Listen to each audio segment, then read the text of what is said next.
तो अपन ने वहां तक देखा था इमेज कैसे बन रही है, बट इमेज बनने से पहले अपन को कुछ चीजें पता होनी चाहिए। जैसे इसकी हेल्प से ही पता लगा पाएंगे कि इसका नेचर कैसा है। नेचर के मतलब है कि ये स्मॉल बनेगा, बड़ा बनेगा, वर्चुअल बनेगा, इरेक्ट बनेगा, कैसा बनेगा, उसके बारे में कैसे पता चलेगा आपको। कि आपने बोला कि मुझे जो इमेज बन रही है, मेरी इमेज बन रही है या फिर किसी चीज की इमेज बन रही है, वो वर्चुअल बन रही है, इरेक्ट बन रही है या रियल इन्वर्टेड, कैसी बन रही है, इसके बारे में पता कैसे चलेगा आपको। तो आपको कुछ चीजें ध्यान रखनी है। तो इसके लिए मैग्निफिकेशन पावर है। बहुत कुछ बच्चों को लगता है कि ये बहुत डिफिकल्ट है, लेकिन मैं आपको इतने इजी वे में समझाऊंगा, आपको जल्दी समझ में आ जाएगा। ओके, तो छोटी सी चीज है मैग्निफिकेशन पावर। ठीक है, मैग्निफिकेशन पावर क्या होता है? m is equal to height of image and height of object.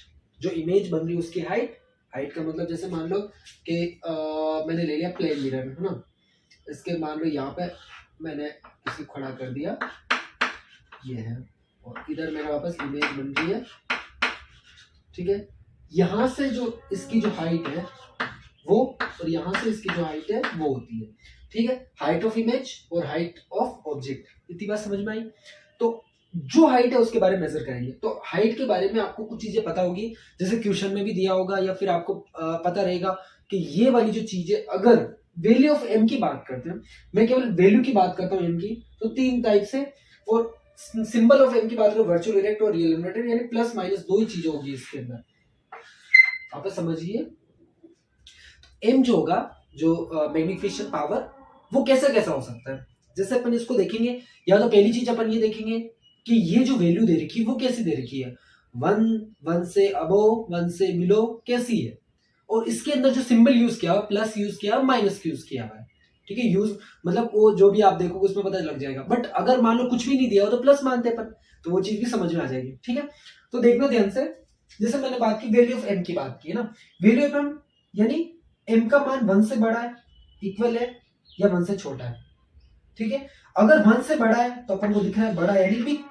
ठीक है, इक्वल है तो इक्वल, और छोटा है तो स्मॉल। मैं समझाऊंगा अभी कैसे आया ये आपको। मैंने अब जैसे लिखा था, आप सोच रहे होंगे कि ये क्या है, बट कुछ नहीं है। आपको भी मैं एक क्वेश्चन बता रखा है, क्वेश्चन पढ़ा है, उस क्वेश्चन की हेल्प से मैं आपको ये चीजें समझाऊंगा ना। अब जैसे सिंबल ऑफ एम की बात करता हूँ, जैसे प्लस आ गया, माइनस आ गया, तो अगर जब भी प्लस आए हमेशा याद रखना वर्चुअल इरेक्ट। ठीक है, और माइनस आ जाए तो रियल इन्वर्टेड। आपको रियल में अज्यूम होगा कि कॉनकेव मिरर होता है, कॉन्वेक्स मिरर होता है। कॉनकेव मिरर के अंदर है ना कैसी बनती है image, real inverted, but virtual erect इसके अंदर, कॉन्वेक्स के अंदर बनती है। लेकिन 6 जो स्टेज होगी वो भी समझाऊंगा कौन कौन सी स्टेज आती है, वो अभी आपको नहीं आएगी समझ में, बट मैं जल्दी उस पर भी ले जाऊंगा, आपको बहुत इजी तरीके से समझाऊंगा। ओके, तो जैसे मैंने क्वेश्चन लिखा है m इज इक्वल टू -1.5, ये मैंने आपको क्वेश्चन में दिया हुआ है। ठीक है, फाइंड द नेचर बताना आपको, इसका नेचर कैसा है, ये रियल है या इन्वर्टेड है, वर्चुअल इरेक्ट कैसा है। तो इसके बारे में पहले m की वैल्यू देखो, अगर माइनस में है तो माइनस में मैंने क्या बोला, रियल इन्वर्टेड, तो आपको समझ में आ गया माइनस है मतलब क्या, रियल है, और 1.5। ठीक है, ये वैल्यू है, 1 से अबोव है, 1 से अबोव कौन सी है, तो बिग, यानी जो इमेज बनेगी ना वो 1 से बड़ी बनेगी। मतलब जो 1 से ज्यादा है तो वो जो इमेज बन रही है वो बड़ी बन रही है, यानी जो ये बन रहा है इससे बड़ा बन रहा है। ठीक है, अब बात करता हूं, माइनस आ रहा है, माइनस आने का मतलब क्या हो रहा है कि अपन ने देखा मैग्निफिकेशन पावर के बारे में, अपन ने चीजें देखी। अब अपन चलते कि छोड़